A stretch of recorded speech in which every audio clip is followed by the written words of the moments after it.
어제 이른바 블랙 먼데이를 몰고 왔던 중국발 증시 폭락 사태에 전 세계 시선이 쏠리고 있습니다.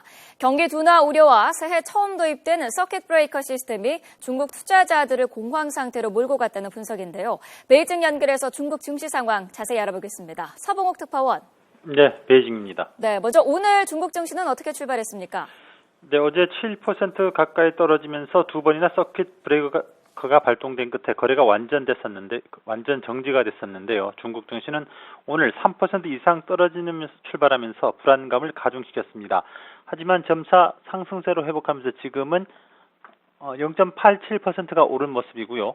어제 9년 만에 8% 가까이 떨어졌던 선전 성분 지수도 3%가 내린 채로 출발했지만 0.23% 정도로 낙폭을 줄이고 있습니다. 중국 증권 당국은 어제 오후 2시 13분 상하이 선전 300 지수가 장중 5.05% 급락하자 서킷 브레이커를 발동시켜서 15분간 거래를 중단시켰습니다. 이후 또다시 7% 넘게 하락하면서 마감 시간 1시간 반 전에 장이 마감됐습니다. 주식시장의 과도한 변동성을 억제하기 위해서 올해 1월 1일부터 도입된 중국의 서킷 브레이커 제도가 첫 개장일에 바로 발동이 된 것입니다. 전문가들은 제조업의 지표 부진과 중동 유가 우려 그리고 위안화 가치 추가 절하 우려 등 시장에 불리한 다양한 요소들이 복합적으로 작용하면서 급락세가 연출됐다고 평가했습니다.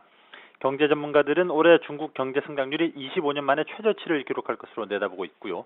위안화 가치도 달러당 6.5032 위안으로 0.15%가 절하돼서 2011년 5월 이래 약 4년 반 만에 최저치를 기록하고 있기 때문입니다.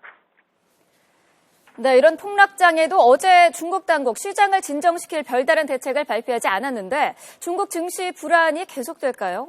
네, 전문가들은 상승세를 이끌 동력이 부족한 가운데 중국의 경기 부진 그리고 주요 주주 지분 매각 사태, 외화 자금 유출 가능성 등을 여전히 우려하고 있는 상황입니다.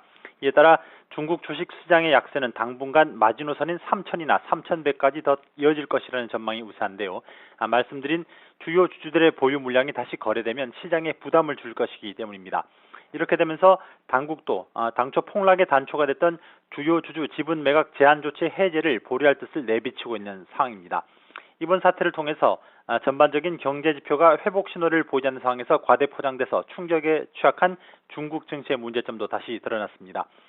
시장이 흔들리면서 투자자들의 시선은 다시 정부에 쏠리고 있습니다. 전문가들은 경기 둔화세를 완충할 만한 중국 정부의 부양책을 기대해야 하는 상황이라고 입을 모으고 있습니다.